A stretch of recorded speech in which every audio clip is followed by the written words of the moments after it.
Welcome to the MoxStars podcast.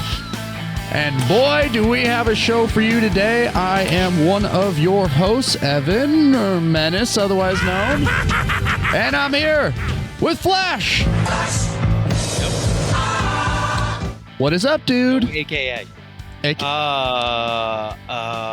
Nothing, man. Nothing? Well, I just had to... Dude, so many things are up. Like, in life. Our subscriber count is up. Our patron count is up. It's a good day. It's a really good day in Menace's life. And, yeah, all things looking up. If you haven't subscribed or if you haven't become a patron, you can do that. Subscribe via YouTube, support the show. Hit that thumbs up as well and ring that bell for more notifications. Makes the algorithm like us a whole lot. And then you can also support us directly via Patreon by becoming an official Pepperhead. For $3 a month, you can get access to our Patreon and then get one free entry into each of our bi-weekly giveaways, or you can become a cherry vanilla Pepperhead like Will Rule, K Mr. K, UWP Quirt, D-Mun82, Tommy Cypher, Jacob Hibbard, Ravenlift, The Boogie Ghost, Poolboy Barry, and Draw 4 Turn. Yeah, you guys are awesome. Thank you so much for your support. You also get 2 free entries if you become a Cherry Vanilla Pepperhead. And this week, your giveaway is a proxy version of a proven tournament deck, a deck built by myself. Shaline Halar is an enchantress build focusing around stacks that seeks to tempo out the game and set the pace and combo out with the Red Terror or with Heliod Sun Crowned. And I promise you, you will get there. It requires patience, but this deck frickin' slaps.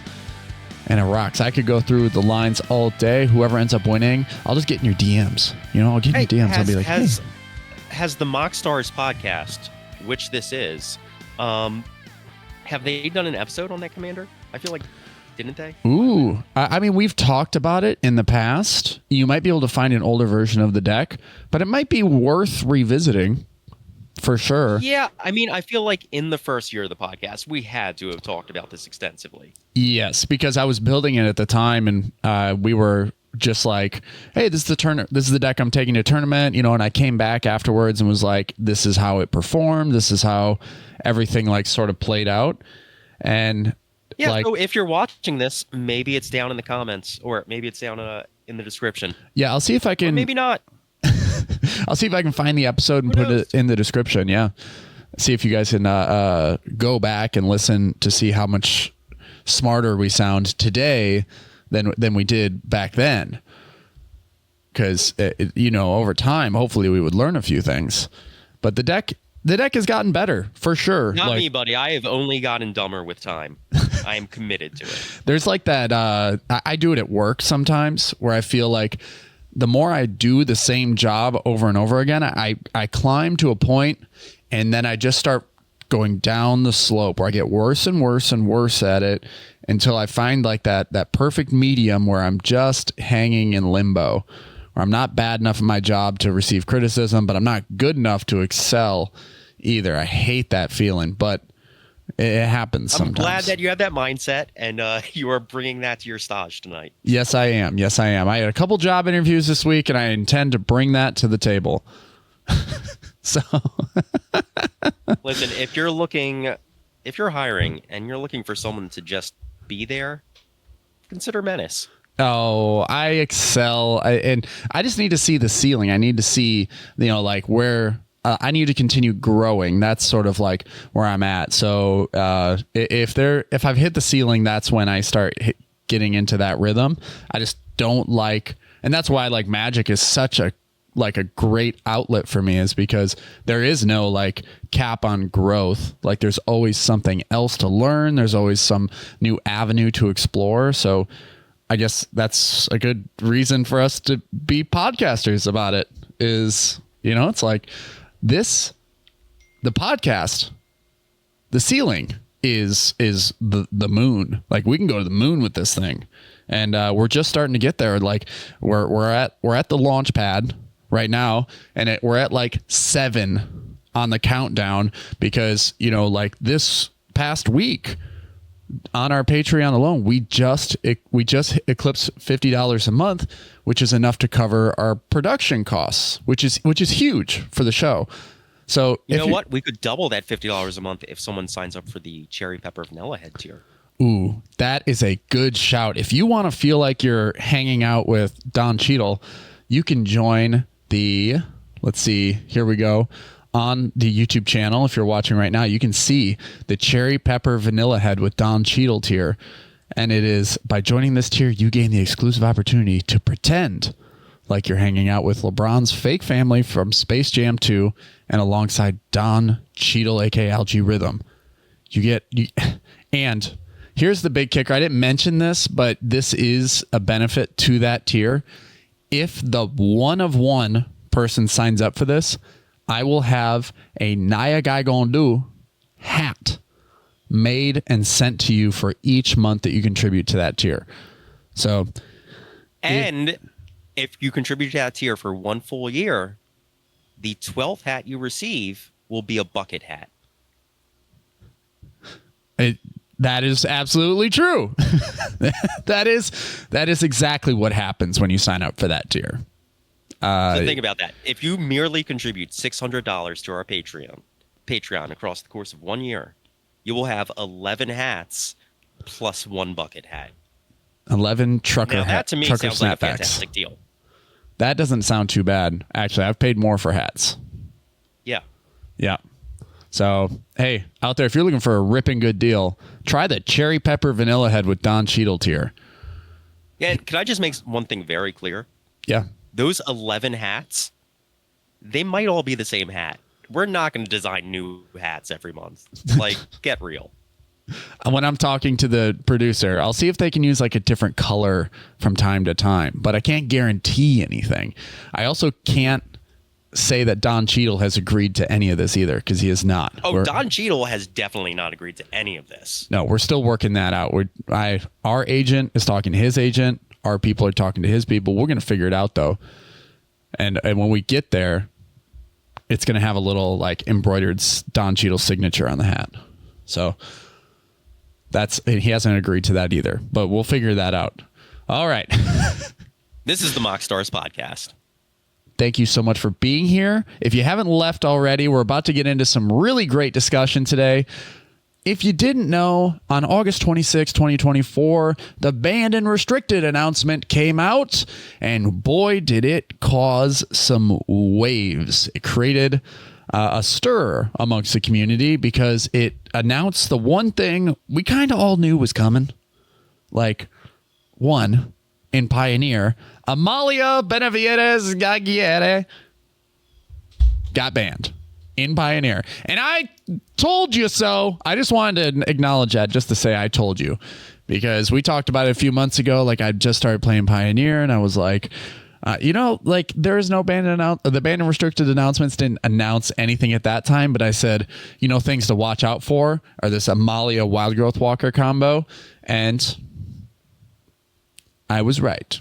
They banned it. They said it's too strong, or it creates unfun scenarios for your opponents. That's pretty much why they ban stuff now. So also Sorin Imperious Bloodlord is gone. The Vein Ripper combo was very, very good. But it had like Preacher of the Schism and stuff like that as well, as like cards like put down with its ability. Really great value. And unfortunately, that sort of kills that deck almost completely. These two bans, that neg 3 on Sorin is just so good. And like once you bring a vampire that can really take advantage of it, especially in standard, like, I understand that. Yeah, it was crazy because Vein Ripper would come down and it has ward, sacrifice a creature, and like if they're playing the game right, they're not letting you have creatures anyway. So it's just this untouchable 6/5 that. Oh no, the tempo change is ridiculous when you drop one of those. Yeah, and so I get that one. It's a free 6-drop you're getting that has basically you can't target this unless you want to lose 2 life and I gain 2 life. And then the Amalia thing is like, yeah, I'm just going to combo out and win instantly. So yeah, that being gone completely. This is the combo piece, so that deck is completely dead. But the big thing from this announcement was that in Modern, we just had Modern Horizons 3 release no more than 3 months ago. Actually, it was less than that. It was in like June, I think. Nadu Winged Wisdom is banned. It is gone.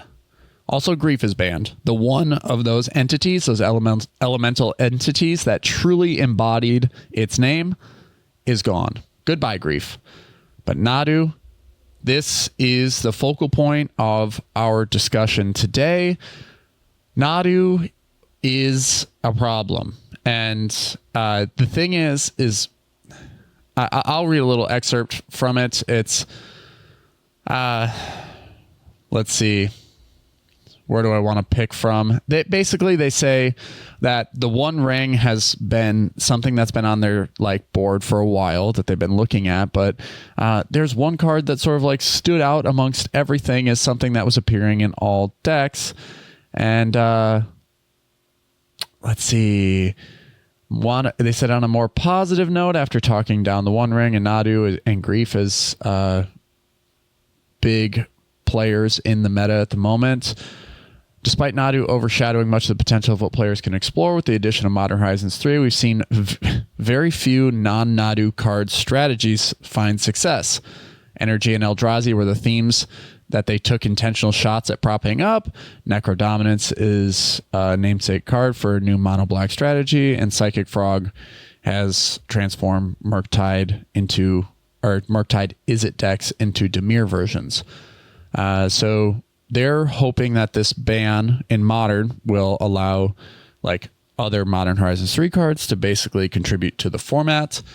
And then within this little paragraph, they say, Michael Majors, the lead designer for Modern Horizons 3 and resident Modern format expert, has written a few words about the origin of how Nadu came to be and why we're banning it today. So let's go over to that article. Because on the same day, Michael Majors published on banning Nadu, Winged Wisdom in Modern. And it's pretty, like, it's very honest. And it is a scathing review of what Wizards of the Coast has become as far as a production for the game that we all love so much. So as we've talked about in the past, Hasbro has purchased Wizards of the Coast and has become a more for-profit company that is going to show in its design as well as they rush things to the table. So I'll just read a little bit of this. Michael Majors says, as the lead designer of Modern Horizons 3, I wanted to weigh in on our decision today. Nadu Winged Wisdom was a design mistake. The community quickly identified in preview season that the combination of Shuko or Outrider and Core with Nadu could allow a player to draw their entire library. As one would expect, many early lists were untuned, being either too fragile or using Nadu more as an afterthought than a primary game plan. Before Pro Tour Modern Horizons 3, Nadu was clearly a strong deck but hadn't quite shown itself as bannable. And he says a few of the decks that were early on were using loops with Endurance, Springheart and Tuco, and winning through Thassa's Oracle lines, but those games oftentimes were very fragile, relying on Nadu, and then just needed a counterspell or some way to interact with Thassa's Oracle to sort of like uproot that strategy. And basically they refined it. And he goes on to say the deck was beautifully built and a logistical nightmare. The deck dominated the tournament with a 59% win rate, and Simon Nielsen claimed the Pro Tour trophy playing it. Since then, it has performed worse. Some of this can be attributed to the fact that the deck is objectively weaker in online formats. Many players still resort to using Thassa's Oracle, which is a weaker card in the combo. So, how did we get there? How did Nadu come to be? And he goes on to show the original text for Nadu before this revealing information shows the error of their ways.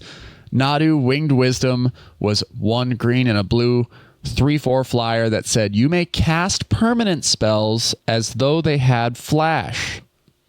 Right up your alley, eh, Flash? Yeah, I guess I do. I guess I do enjoy that mechanic. Yeah. You know, when you put it that way.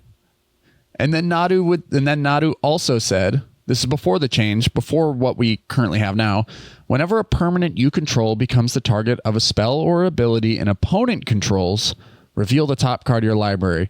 If it's a land card, put it onto the battlefield. Otherwise, put it into your hand. Wow, that actually seems like a balanced card. Like, I get the you may cast permanent spells as though they had flash is objectively powerful. Like, that allows you to play for 3 mana, you can play off your back foot. So, and he goes on to say, Nadu was a powerful option against interaction and a part of various Bant mid-range strategies throughout our testing, but it wasn't something that our group perceived as much more than a role player, which I would agree with that. For some more context, Modern Horizons testing works differently than typical standard Future League.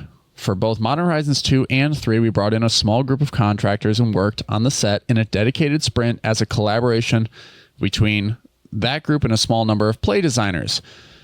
He goes on to say that basically, in one of these meetings, there's a great deal of concern that raised by Nadu's flash granting ability for commander play.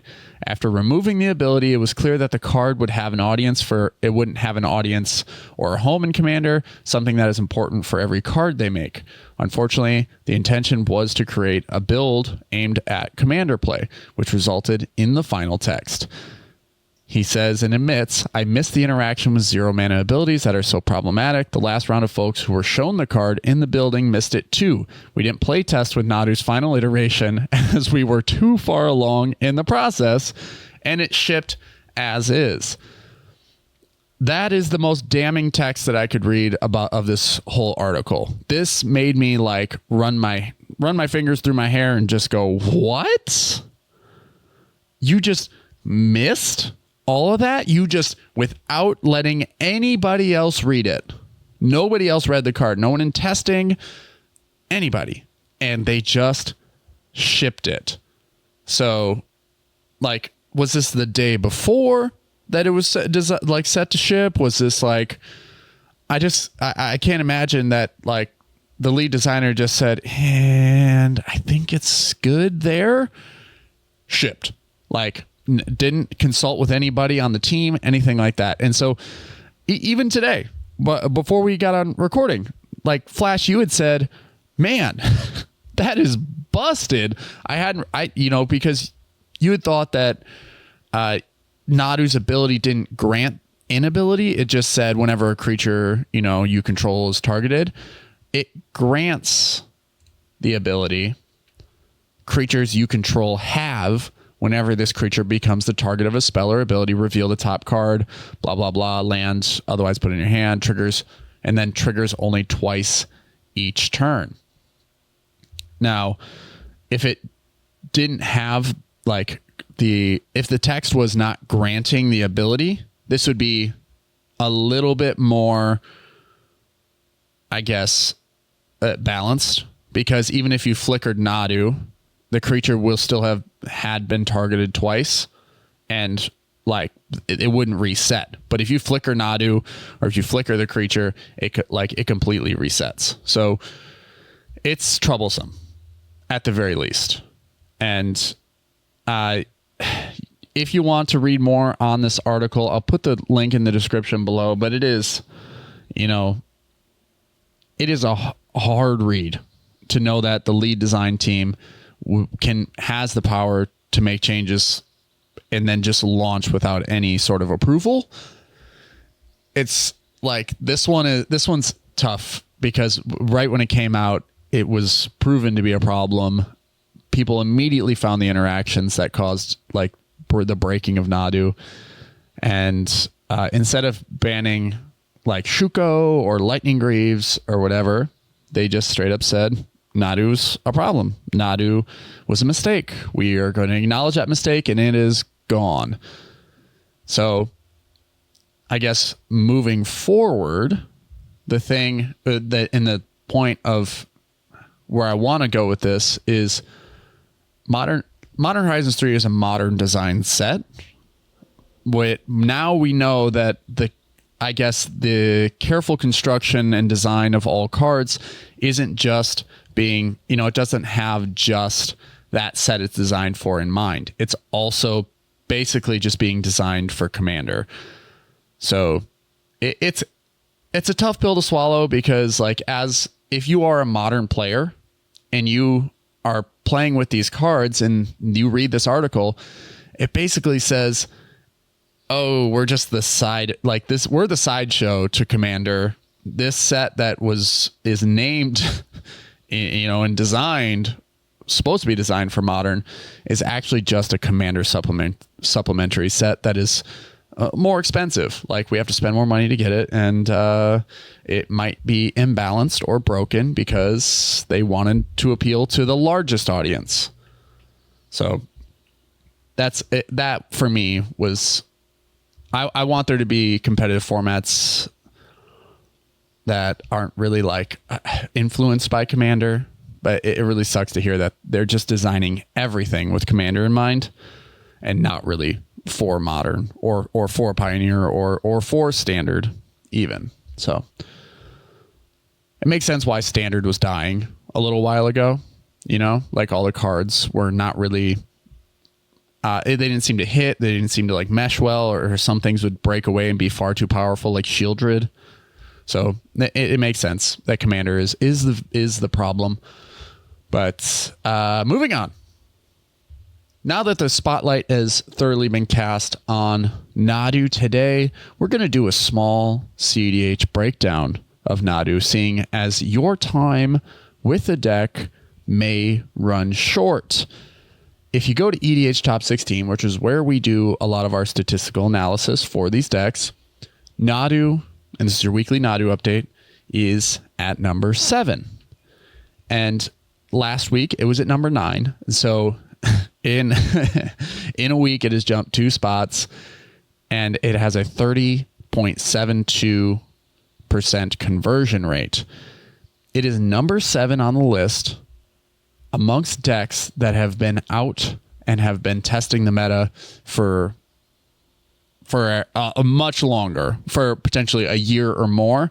Nadu's been out for less than 3 months and has already eclipsed those things. So in such a small time frame, this goes to show its scope of power, how effective it is, how powerful of a strategy it is. And I don't know how much longer you're going to have this opportunity to play with this card since Wizards of the Coast has come forward and said it was basically a complete mistake. I would not put it past the rules committee for Commander to just come forward and just say, hey, it was a mistake. They admitted it. It's banned. Sorry. It leads to unfun interactions. It's a deck that it doesn't interact with anything. It just plays its own game and doesn't contribute to the mission of Commander, which is supposed to be a community-driven, rewarding gameplay experience for all 4 players. Who knows what they'll end up doing? But Nadu has climbed the ranks. And if you click on it, you can see that it has topped in the last year 5 tournaments, which doesn't seem like a lot. It's just the ability for it to convert. It constantly converts, and the rate is so high. And I guess good players will know where to stick their finger in and how to interact with it. But today, we're going to break it down a little bit so you can understand it as well as some of those good players out there and know where to stick your finger in. The thing with Nadu is that they're all the same. All the deck lists that I looked at were basically the same. So we're just going to look at one deck list and tell you what's up with this deck and how it works. Flash, any thoughts before we get started? No, I don't think so. No, Big Bird looks like a chicken, or listen, man, a bird's gonna look like a bird. that's just how birds are. Yeah. You know, they're going to look like birds. It's got wings, it's got flying. Yeah. Yeah. That's everything you would expect of a bird. Feathers, a beak. God, I wish they just stuck with the original text. When an opponent targets a creature you control or whatever. That would have been so much better. And not this is just an insanely cracked card. It's wild. Yeah. There were a lot of people, I think, in the like PDX cEDH server. I think when Nadu was like first spoiled, that were just immediately on it and were like, oh my God, look at this card. Look at the card advantage on this thing. So, and it's not drawing a card, so it completely evades the whole, Orcish Bowmasters meta. And makes that basically useless to interact with it. But Nadu is the commander. 3 mana, 1 a green and a blue, 3/4 flying. And we've already sort of covered the ability. Remember, the ability only triggers twice each turn for each creature, for each instance of the ability that it gains. So first, they have battles. Yeah, that is can I just say that is so wild. Like, truly, this whole time that people have been talking about Nadu, I thought it was just like Nadu had that ability of whenever a creature like becomes the target of a spell or ability, you do that thing. Yeah. I didn't know it was every creature on the battlefield has that. Like every creature you control has that. Like, that is wild. Like, I thought this was a very, very good card in the discussion, even with that misunderstanding. But this is just a mistake. Yeah, absolutely. Yeah, granting abilities has always been like this weird gray area because I think that like when I was playing Zakama, even back in the day, I couldn't believe that Den of the Bugbear was a win condition. And I was like, how? And then when you activate the ability, it grants the land the ability. And then the more you activate the ability, it grants layers of the ability. So it's kind of wild, but like, I think there are a few content creators out there who are using Nadu on like Arena and using Embrawl and using non-legendary clones to magnify the ability, because since Nadu grants the ability, if you have multiple Nadus, it triggers it grants the ability a second time. And so you get 2 triggers off of each individual target for it, and then if you copy the Nadu again, then each Nadu you have basically has, every single time it's targeted, you're going to repeat the process 3 times or more, depending on how many clones you have. So clones haven't really made much of an appearance here in cEDH. It's just too fun. It's too much fun for a deck to have. This is all business. And like, they are playing one flicker effect that is absolutely busted. We all know Displacer Kitten is arguably the best flicker card ever made. Like, Felidar Guardian also has that claim to maybe that title as well. But yeah, as like when we get into the deck, you just start to see that there are very few creatures that... Well, there are no creatures that really just do nothing, like, or just like are there to prevent someone from winning or anything like that. Like I said, this deck completely functions within its own like atmosphere that it creates. It is a lone wolf at the table. It does not interact with the table unless the table is trying to stop it from winning.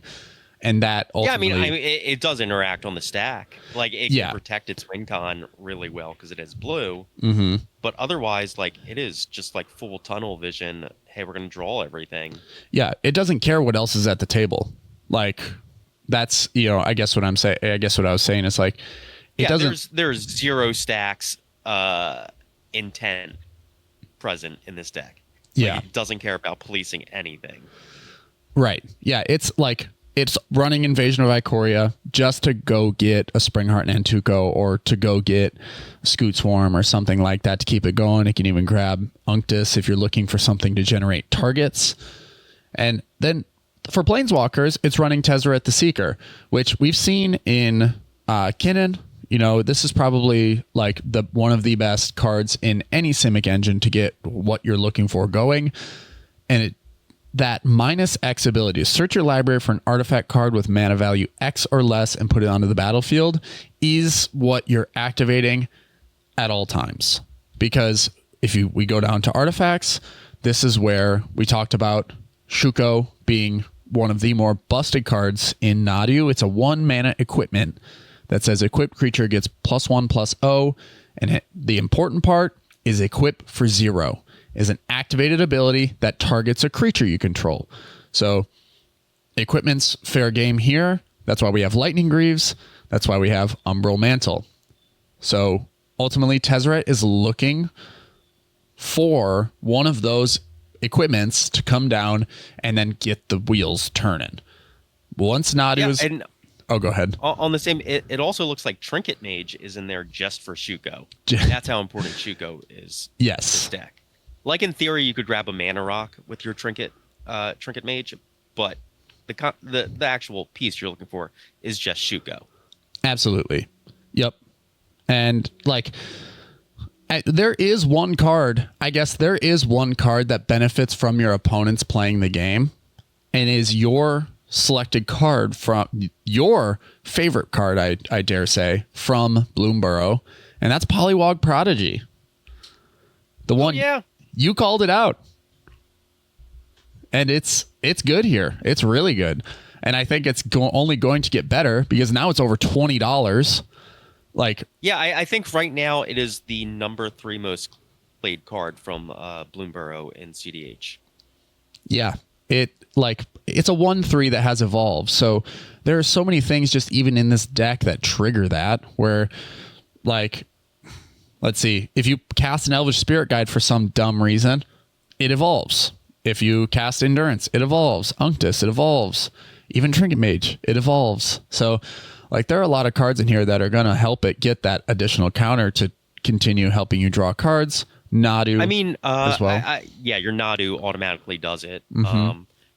Actually, I mean, not a lot of your creatures actually trigger it so much. I mean, the Spellskite does it, but it seems like you're relying mostly on Nadu to get that right evolve. Yeah, and then it's just whenever a creature you control enters. So you could displace your kitten a couple times to get the counters up to where you would want it. As far as creatures go, like the Thassa's Oracle is here, but it is not absolutely necessary. Like as far as a win condition goes, as we'll go through our options for how to win the game with Nadu. Yeah, the Oracle here doesn't have a counterpart card, where it's not part of a 2-card combo. No, like you can, like when you start establishing your loops, you can go through and sure, you could draw your entire library and you could put Thassa's Oracle on the stack and attempt to win. It's just proven to be fragile. And oftentimes once you get stopped, you go to your next turn, you lose the game.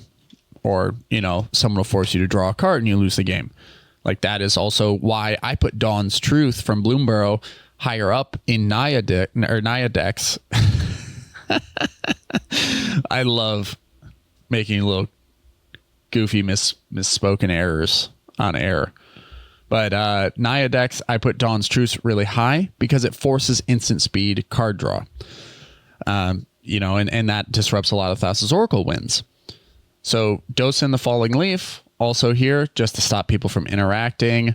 But there are some enablers in the deck, like a Pheto Alchemist and even Seeker of Skybreak, that just say tap, untap target creature. A Pheto Alchemist says you can tap or untap target artifact or creature. So you target themselves, they target themselves twice, get their 2 activations, and then they can tap to target something else and then kind of keep the ball rolling. They're basically 3 interactions or 3 targets a turn for Nadu. That's the thing, is this deck there's no other deck that would play these cards. They're just hyper focused and built for Nadu, or Nadu takes advantage of them the best way possible. So let's see. We go down. Yeah, is Nadu technically win conless?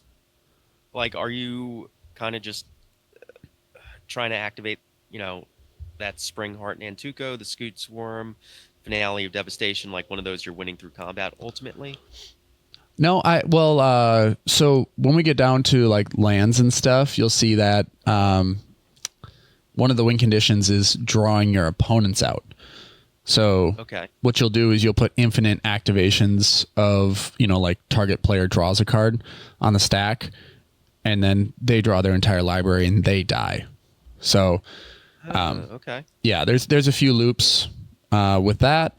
If you're afraid of someone interacting on the stack or going for the win with a, like Born Upon a Wind, then that's your Thassa's Oracle line. But most of the time you're going to put Docent. Once you get your loop established, you'll go get Docent, put it down, and then, then run the line and make sure your opponents can't cast anything or interact. So, good point in bringing up Springheart Nantuko and Scoot Swarm. These are probably the two most important creatures for the strategy, because most of the time you're going to run out of creatures to target with Nadu. But the ability says that you can reveal the card, or you reveal the card. If it's a land, put it onto the battlefield, untapped, and then otherwise put it into your hand. So when otherwise you would think that you're whiffing by not drawing a card, these creatures enable you to create another body. And then your Shuko gets even better, your Lightning Greaves gets even better, and then Scoot Swarm, probably the better of the two, just goes absolutely nutty once you get past a certain point. So then you're never going to run out of bodies. You're never going to run out of triggers. You're always going to be able to get that trigger from Nadu. And, there are like some decks that want to run like Final Showdown, which is a great card in white. That's, it's one of those things that takes abilities away from creatures for the turn, or it basically says creatures lose all abilities until end of turn.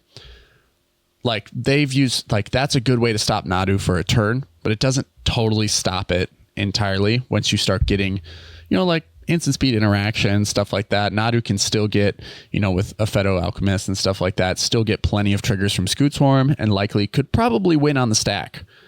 So that's another reason why Nadu is incredible. It's another deck that can just win on the stack off of one activation. So, really great, really powerful options here in the creatures. So you go down the sorceries: Green Sun Zenith, Finale of Devastation, Eldritch Evolution. These are cards that are in here to basically just find your Scoot Swarm, to find your Trinket Mage, to get the piece that's going to get either create more bodies or go get the equipment that's going to allow you to get more triggers, which leads you to getting a creature with more bodies, blah, blah, blah, blah, blah, blah, blah, blah, blah. Creature tutors are king, obviously, in this deck. And then all of the interaction in the world in your instance. There are 27 instants in this list. I've seen anywhere from, 23 to 29, but pretty much every list has the same lines of strategy that they're walking. So here in instance, your standard package of interaction, we have Pact of Negation, Offer, Chain of Vapor, Crop Rotation is necessary here as well. And they're playing Into the Floodmaw. I love it. Gift a tap fish to return a non-land permanent to its owner's hand. Great way to interact and stop other people from winning, or stop to keep you from... This also allows you to... No, it doesn't allow you to target things of your own. No, so it only pushes things that opponents control. So there's your interaction where they mess with other people. So there's the one card that does that. And then they can play cards like Essence Flux, which is exile target creature you control, then return it to the battlefield. If it's a spirit, put a +1/+1 counter on it. Really nice flicker effects. Nadu, by the way, if it leaves the field, all the creatures lose that ability, and then it comes back down, and they gain that ability again, resetting the counter, or resetting the whole, target it twice per turn. So that's also really good. There is one card that sort of explodes, and it's in here. It's very old, and it shot to the moon in price once Nadu became a viable cEDH option, and that is Sea King's Blessing. Have you heard of this card before? 2 cards, actually. There's Sea King's Blessing and Sylvan Paradise, which is the green counterpart. Yes. And both. Sea King's Blessing is now a $55 to $56 card, and Sylvan Paradise is almost $100 now due to this crazy bird shenanigans. Well, they both read 1 mana, target 1 or more target creature. Yep. And then you change their color to whatever. So like Sylvan Paradise turns into green, and Sea King's Blessing. Not relevant text, right? No, not really. But it targets everything. Yeah, target as many as you want. Yeah. Yep. For 1 mana. For 1 mana. Yeah, potentially. So 1 mana could potentially put 4 lands onto the battlefield untapped and draw you 4 cards or something like that. So it's So if you've been sitting on a bunch of Sea King's Blessing and Sylvan Paradise and like Alphedo Alchemist and Seeker of Skybreak hasn't gone up in your bulk, good for you. Congratulations. Yes, but you need to has done well for you. You need to get on the ball and sell those things. Stat. This conversation, we're basically anticipating a Nadu ban on the horizon. So get out there, sell your bulk, do it. Get rid of your Sea King's Blessings. Get rid of your Sylvan Paradise. Keep 1 if you're worried about not having them. Just keep 1 each. Are these cards part of a cycle from the Dark or Legends? It seems, it's Legends. I think it must be. Yeah. Interesting. Might be worth speccing the other colors in case Wizards continues to explore the design space of like targeting your creatures and this happening. Right. Yeah, I doubt they would walk that path again, but we never know. They're not gonna make the exact same mistake again, but it is design space that they're in. Right. So, what are the other ones worth? Might be worth speccing. Yeah, totally. We're not giving financial advice, but we are saying keep your eyes open. As far as other instants go, there's not a whole lot here. Court of Calling, another creature tutor, Veil of Summer, Worldly Tutor, Psych Rift, just the regular culprits here. Force of Vigor, Mindbreak Trap, stuff like that. Now, the artifacts, we talked about those zero mana equips, Shuko, Lightning Greaves, and then this list includes Umbral Mantle, which is a 3 mana artifact that says equipped creature has pay 3, untap it.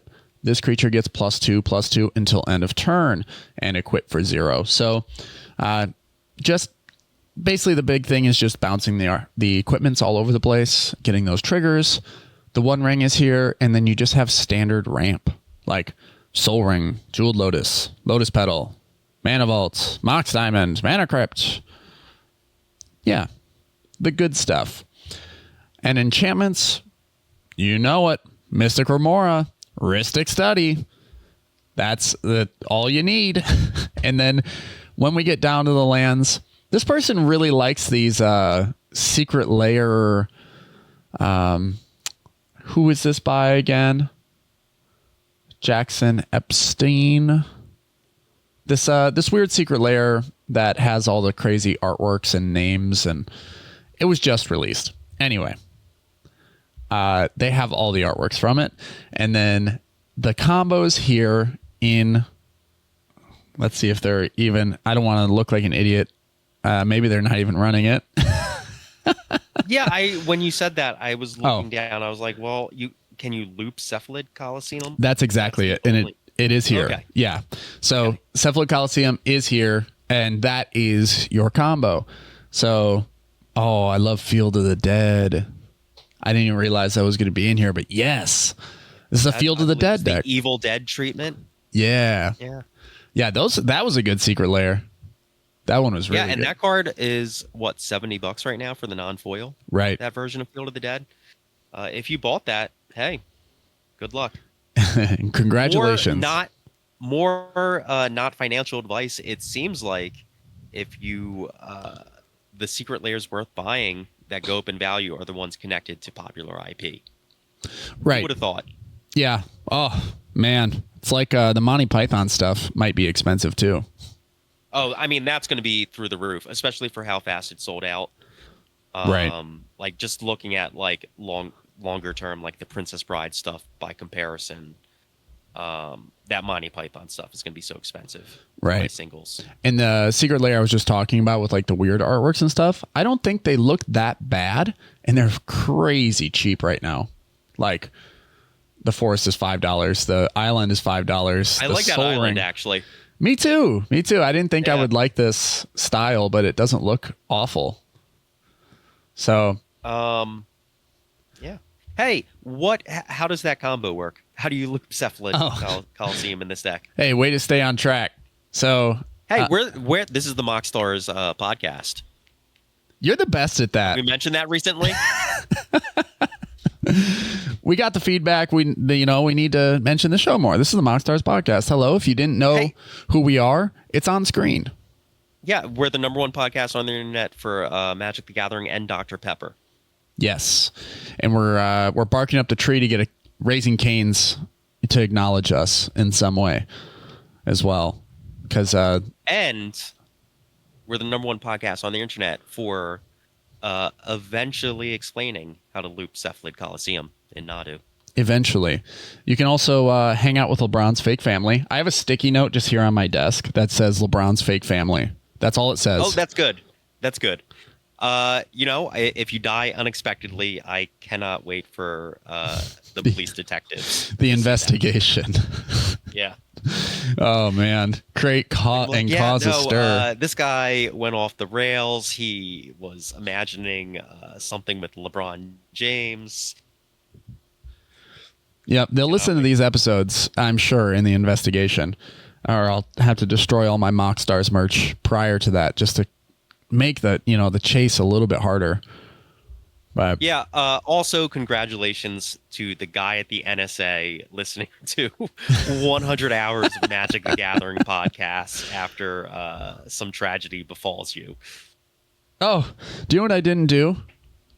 I didn't talk about our favorite cards in the 99 because this is the 99th episode. We'll talk about that in just a second. But are we?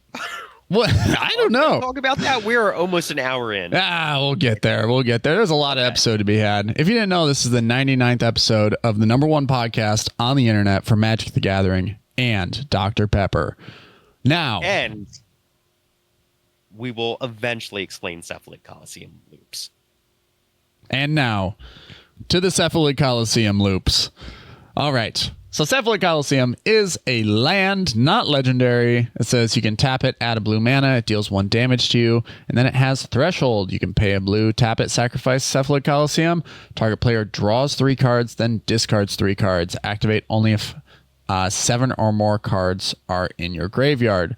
So Cephalid Coliseum allows you, basically you sacrifice it, throw it in the grave, and then you have a couple options to recycle it with endurance mostly, but you throw your whole library back in, you pitch all the cards again, you put Cephalid Coliseum, or basically you activate Nadu a million times until Cephalid Coliseum comes back, and then you just keep activating it over and over again, targeting your opponents, and bada bing, bada boom. They've drawn their entire libraries, and then they die when they draw the last one. So you just keep looping endurance over and over again, bouncing it with Displacer Kitten or infinite, and you have infinite mana.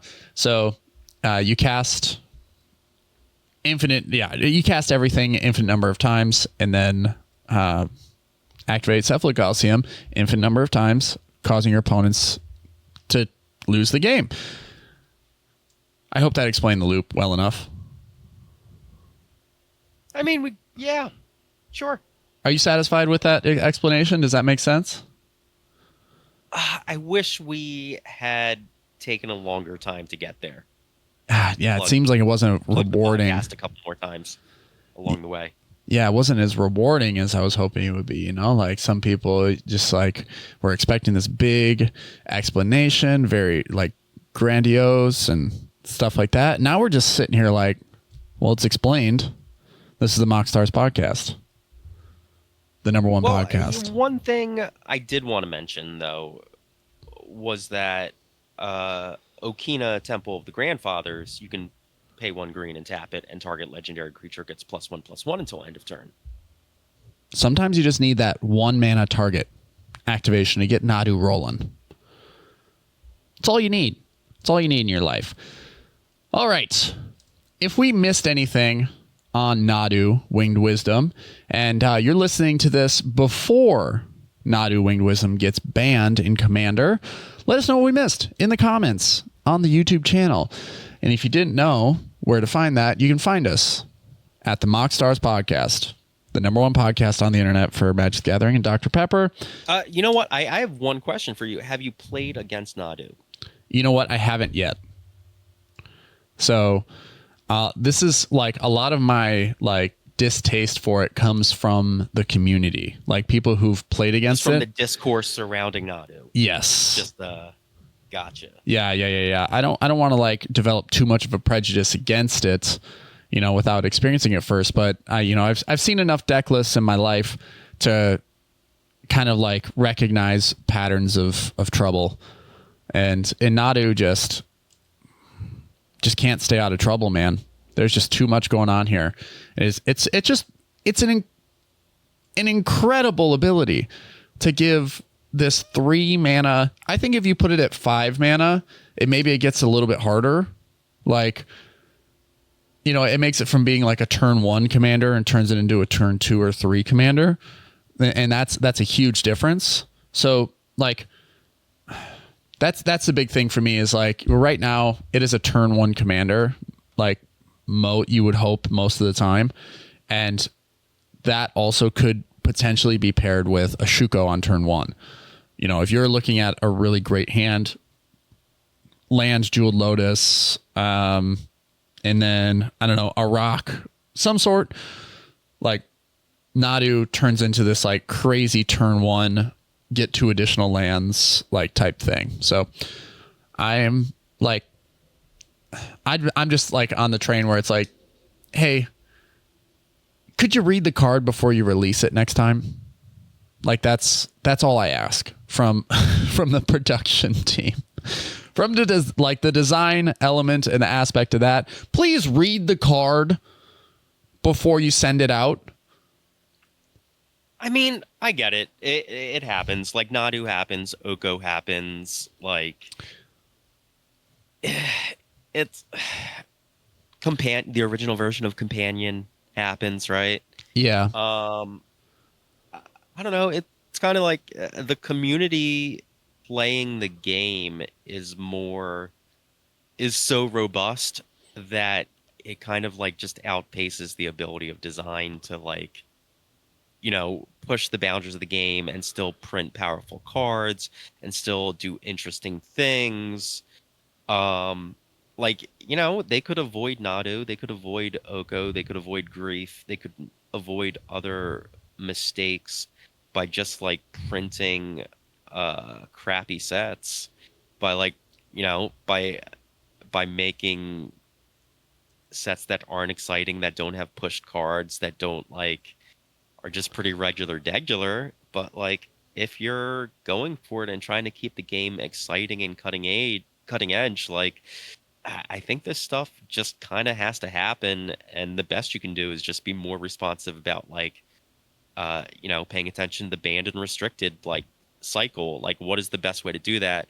Like on this with Modern, they talked about how like they didn't want to interrupt an ongoing competitive like tour cycle, so they waited until this time to make the announcement to ban Nadu and Modern. I think, you know, maybe just being more proactive about it is how you do it, while also like satisfying the need from a design standpoint and from a player standpoint to have like new powerful stuff be printed in. And like, so if Nadu is like an 11 out of 10 card that should not have been printed, you do still as a player want them to print 9 out of 10 and 10 out of 10 cards, and like they're not always going to strike that balance. Yeah, like that's such a good point, right? It's even in the article they said that they want to be creating cards that provoke creativity, that provoke interest, that pushes the power level and the expectation for what is like for what Magic currently is. Like, keep things new, exciting. Like, and you're right that you have to make the mistake before you understand how far you can go with it. And that's something that even as a cook, like, I've trained other cooks on, is like, hey, make a mistake. Like, please, for the love of God, make a mistake. Because then you know where your limit is. Like, you know how far you can go, whether it's like over salting something. If it's too salty, guess what? You just taper back on the salt next time. Like, come back to it, come back around. You're going to get another opportunity. And that's ultimately what the ban list is like a bunch of over salted mac and cheese, let's say. You know, it's just this really salty thing that, you know, I think that's relevant to Magic. We all get salty at times. I got salty at the casual table the other day. Happened to me. It happens to me. It happens to everybody. But yeah, there's a TLDR in the Discord, right? Yeah. This is just one of those things where they're trying to push the limits. They're trying to be exciting, and it's all with good intention. But as we know, yeah, I think there's a version of Nadu that's very close to this printed version that would still get played, just not as like hegemonically. Yeah, you know what I mean, yeah, not as like this engine. They figured out companions pretty quickly, where they're like, oh, this actually needed an additional cost, instead of just being able to cast it. You know. Yeah. And it's, you know, like only at sorcery speed can you add the companion to your hand. Like that was like the limitation they put on it was understandable, and it still didn't stop. Like there were still some decks that still, you know, found the companion to be worth the, you know, the limitation. So like a lot of Lurrus decks continued to succeed and continued to exist in things like Legacy and Vintage. So like companions still, even though I'm not sure if they'll return to that mechanic. Maybe they will in, you know, future Modern Horizons sets or future like sets designed for, I don't know, maybe Pioneer, they do a specific set, but like they have learned their lesson. They put the limitations in place to keep things from getting out of control. And now they can use that, what they've learned, to basically create new design space with older mechanics. And that's what we're seeing with the game now, too, is like all these new keywords and these new mechanics, which they've also acknowledged as like, it's getting pretty confusing. Like it is. But this is our attempt to fix old mechanics that were otherwise broken or didn't function the way we wanted them to out of the gate, like Cascade. That's why they made Discover. So like there's like, or when they did Unearth, they are like finality counters is a way that they're trying to balance reanimator strategies. So you know, there's a process. We're all experiencing the process. The amount of stress that the process puts on the player base ultimately affects, well, how popular the game is. And so the one thing that I'm hoping with the ban of Nadu, with the introduction of Nadu, we actually saw pretty big exodus from Modern. You know, like I think I was talking to one of the people, like employees at Mox Boarding House, and they had said that they used to have, when Modern Horizons 3 came out, they had a massive showing for Modern Night. And then in the weeks coming, it was a mass exodus because all that was being played was Nadu.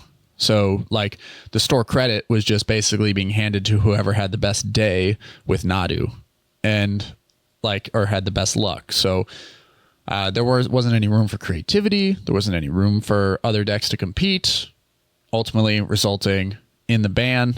Even at a small scale level, even at your LGS, they probably saw it immediately as being a problem. So on the larger scale, it becomes obvious when Grand Prix and World Tours are being completely overrun with cards like this. So who knows if they'll look at the One Ring as well. I don't think that's worth banning, since people have they've strategized against it enough. Yeah, I mean, the One Ring is as bannable as, I don't know, Mana Crypt, right? It's or Rhystic Study. Like, it's more in that vein than it is like a crack card. Like, the One Ring can't be in your command zone. Right.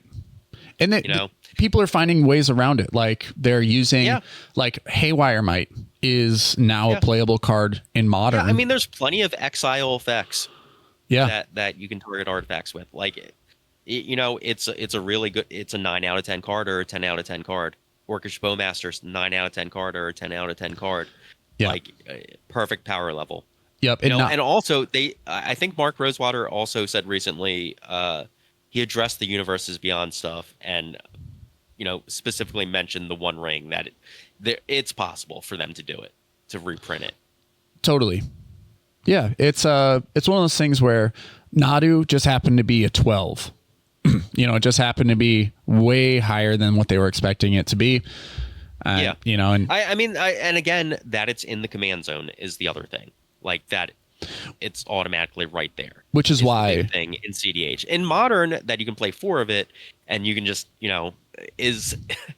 it also affects it, but specifically in cEDH, that is a problem. Yeah, that is the best point, I think, to be made for the banning, like, to basically take it and make the adjacent band to Commander is Modern. You're allowed to have 4. The rate of hitting Nadu and creating such an efficient strategy that allows you to win games, like, you have 4 ofs. In Commander, you always have access to it. Like, we just talked about, like, the limitations that they put on Companion to balance it. Commander, it's just you have access to it all the time. That was the problem with Companion initially, was it was a 101, your 101st card in your library, and you had access to it at any given time. It's why Lutri was banned before even seeing daylight. So, like, maybe it would make sense, like, to me, if they were to errata the Commander game, like, rule set and say, hey, instead of, it costs 1 mana colorless at sorcery speed to put your Commander into your hand, and then you can play it there. It's just like, that would offset a lot of problems with Drannith Magistrate as well being unfun for the format. It would be a fundamentally different format. Yes. It's not a realistic problem, or it's not a realistic solution at all with how many people play the format. So that's why in cEDH, why in Commander, I see Nadu getting that ban is just because you have access to it all the time. It is always there. It can come back. Like, it's not going away. That's what Companion does differently, is like, I think that would be a fundamentally different way, or maybe a better way to handle Commander tax. Is if Commander tax was, you pay the tax and then you put it in your hand and then you can play it. Maybe that handles some things. I'm not sure, but regardless, that's a reality we'll never live in. Nadu, I don't see it being around for long. Great points. Yeah, I mean, if it keeps climbing up and taking more and more of the competitive metagame, that's going to be the thing. Yeah, and like I said, the biggest thing that I look at is the amount of time it's had in the competitive scene, where all these other cards have had years, some more time than others, but Nadu has had the least amount of time of any competitive Commander basically ever, and it's already a top 10 deck. It's a number 7. So that's the problem. Like, if I just eliminate the 1 year window of time and see what it gives us, Nadu is number 9. So it's crazy that even if you limit the time frame, it's still a top 10 deck all time on EDH top 16. So this has been scraping data for 2.5 years. And so in the first 3 months, Nadu has already eclipsed 99% of other decks. So here we go. That should be all the argument you need and all that you need to see to say, maybe these guys are right. Maybe it does deserve a ban. So. Or it's only been 3 months. We see the meta adjust to it and strategies that can play around it. I don't know what they are right now, but like playing more Wraths, just playing more Psych Rift type effects, like just not letting the Nadu player have a board. What if the metagame adjusts and Nadu isn't such a problem? Then it doesn't eat a ban, right? Right. Introduction of more cards to the format could also help it. Could also hinder its strategy. But we'll see if you have to play cards to specifically stop Nadu, like it's kind of that's kind of a problem. And honestly, it's why, like, going back to the Shalai Halar list, I made some changes yesterday that make a lot of sense now, because I'm playing Flame Scroll Celebrant, which is 1 in a red. Whenever an opponent activates an ability that isn't a mana ability, Flame Scroll Celebrant deals 1 damage to that player.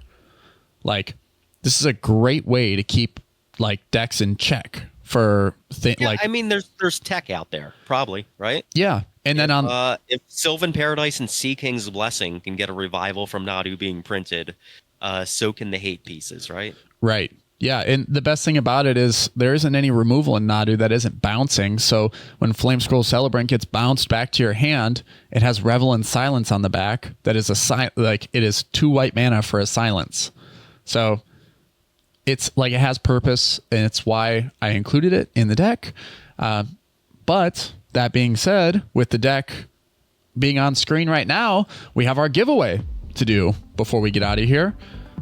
Let's go ahead and spin the wheel. Oh, before I do that, let's shuffle 3 times just to make sure. And let's give it a spin. Na, na, na, na, na, na, na. Let it not be Will Rule. Ooh. It's K, Mr. K! Congratulations, Kyle. I'll be reaching out shortly and looking to get you a deck in the mail. And if you don't like the deck, or if you don't want to play it, I totally get it, man. You're a competitive player. You have your own stuff. You will get a deck box, new set of sleeves, and some MoxStars tokens and stickers alongside it as well. So I'll be reaching out shortly. Thank you, everyone, for your support, for participating, for being a part of the show, for being a part of the giveaway. If you are unfamiliar on how you can participate in these giveaways, you can become an official Pepperhead on our Patreon for $3 a month. You get 1 entry into each of our bi-weekly giveaways.